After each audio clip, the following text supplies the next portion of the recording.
महायुतीतीलच एक नेता महायुतीच्या एका निर्णयाला विरोध करतोय. कारण काय तर एक रेल्वे मार्ग. खरं तर महायुती सत्तेत आल्यानंतर अनेक महत्त्वाचे निर्णय महायुतीनं घेतले. मात्र आता एक निर्णय रेल्वे मार्गाचा आहे, ज्यामुळं माजी खासदार राहिलेल्या महायुतीतीलच एक ज्येष्ठ नेते महायुतीच्या या निर्णयाला थेट आवाहन देत आहेत, आंदोलन करण्याचा इशारा देत आहेत. नेमकं काय झालं आणि त्या खासदार राहिलेले माजी खासदार कोण आहेत, काय होते, हे सगळं या व्हिडिओच्या माध्यमातून बोलूयात. नमस्कार, मी संजना. कट टू कटमध्ये आपलं स्वागत. राज्यातील आणि केंद्रातील सरकार मोठ्या प्रकल्पांना जास्त महत्त्व देत असल्याचं समोर आले. अनेक मोठ्या प्रोजेक्टची घोषणा सरकारनं केली आहे. त्यातील केंद्र सरकारचा महत्त्वाचा प्रकल्प म्हणजे नाशिक पुणे रेल्वे मार्ग. पण या रेल्वे मार्गाच्या आराखड्यात बदल करण्यास आल्यामुळे महायुतीतील नेते नाराज झालेत आणि यासाठी वेळ पडली तर आंदोलन उभारण्याचा इशारा या नेत्यांनी आपल्याच सरकारला दिला. त्यामुळे सध्या सरकारला विरोधकांची गरज नसून अंतर्गत विरोधच जास्त असल्याचं म्हटलं जातंय. तर झालंय असं की केंद्र सरकारनं नाशिक पुणे सेमी हायस्पीड रेल्वेची घोषणा मागील सरकारच्या कार्यकाळात केली होती. सुरुवातीला हा जो मार्ग होता तो संगमनेर, खेड, आंबेगाव आणि जुन्नर असा होता. पण अचानकपणे सरकारनं या मार्गात बदल करत रेल्वेचा मार्ग शिर्डी केलाय.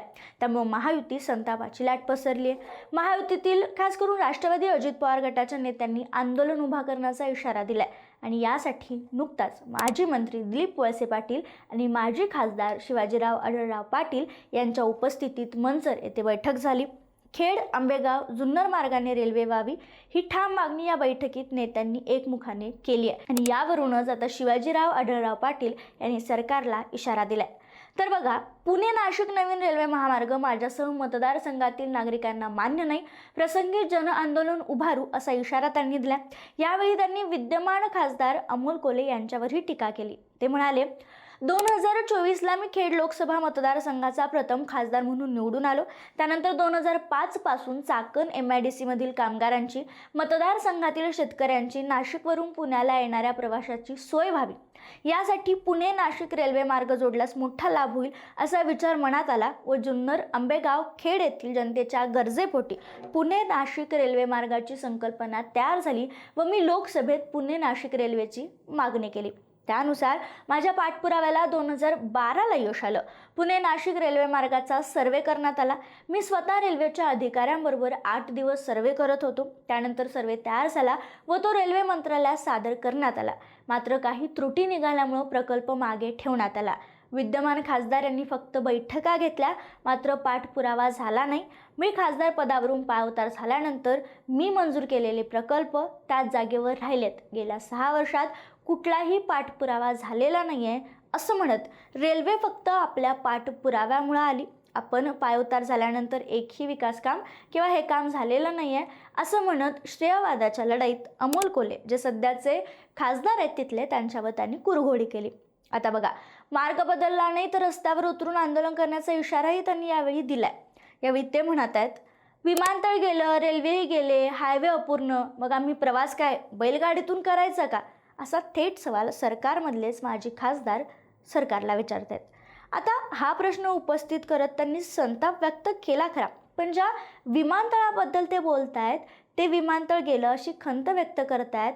याच आढळरावांनी कधी काळी विमानतळाला विरोध करणाऱ्या आंदोलनाचं नेतृत्व केलं होतं. आढळराव पाटील यांनी खेड तालुक्यात विमानतळ होऊ नये यासाठी विरोध केला होता.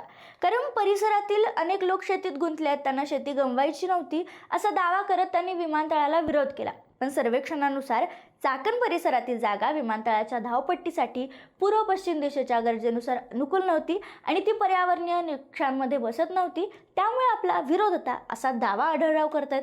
मग त्यानंतर हे जे विमानतळ आहे ते पुरंदरला जाणार असल्याचं जाहीर केल्यानंतर खेडमध्ये विमानतळासाठी आवश्यक असलेली 2000 हेक्टर जागा उपलब्ध नसल्याने तो पुरंदरला नेण्यात आल्याचं कारण देण्यात येत आहे. परंतु मुंबईतील विमानतळ 1400 एकरवर आहे, त्यामुळे खेडमधून विमानतळ हलवण्याचं चुकीचं कारण दिलं जात असल्याचं आढळरावांनी सांगितलं आणि भूमिका चेंज केली.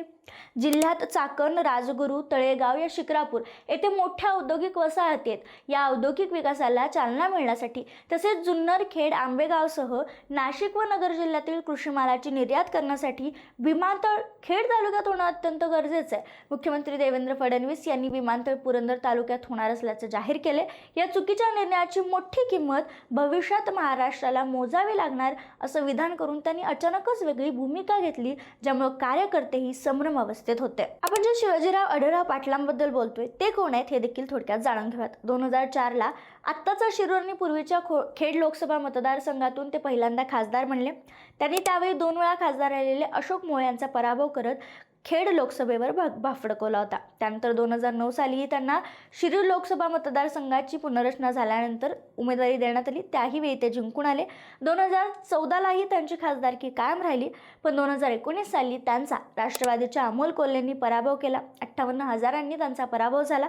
मग त्यावेळी विधानसभेत महाविकास आघाडी सरकार स्थापन झाल्यानंतर त्यांनी राष्ट्रवादीला कायम विरोध केला. पण 2022च्या शिवसेना फुटीनंतर त्यांनी एकनाथ शिंदेंना साथ दिली. पण 2024ला हा मतदारसंघ शिवसेनेला न सुटता राष्ट्रवादीला सुटल्यामुळे त्यांनी राष्ट्रवादी अजित पवार गटात प्रवेश केला. तिथून लोकसभेची निवडणूक लढवली, पण अमोल कोल्हे यांच्याकडून तब्बल 1,40,000 मतांनी त्यांचा पराभव झाला. राष्ट्रवादीवर टीका करून शेवटी त्यांच्या तिकिटावर निवडणूक लढवल्यामुळे आढळराव यांना नकारात्मक स्थितीला सामोरं जावं लागलं आणि त्यांचा पराभव झाला असं जाणकार सांगतात. सध्या त्यांचं पुनर्वसन करण्यात आलं असून ते माढाचे अध्यक्ष आहेत. आता परत पॉईंटवर यायचं म्हटलं तर राज्य सरकारला विनंती करू, रेल्वे जुन्याच मार्गाने आली तर ठीक, अन्यथा तीव्र जनआंदोलन उभारू असा इशारा त्यांनी दिलाय.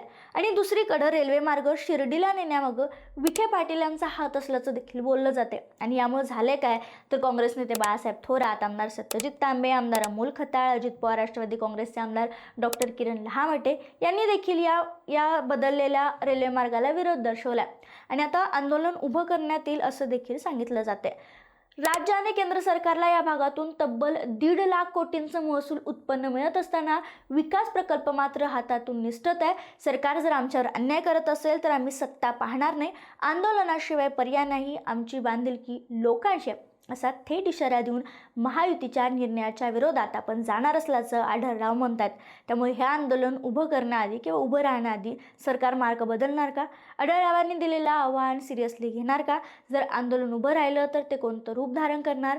ही जी मागणी केली जाते ती बरोबर आहे का? रेल्वे मार्ग नेमकं कसा असावा? तुम्हाला काय वाटतं? या सगळ्याचा महायुतीवर कोणता परिणाम होईल याची उत्तरं आपल्याला पुढील घडामोडीनंतर मिळणारच आहेत. पण या सगळ्यावर तुमचं मत काय आम्हाला कमेंटमध्ये कळवायला विसरू नका.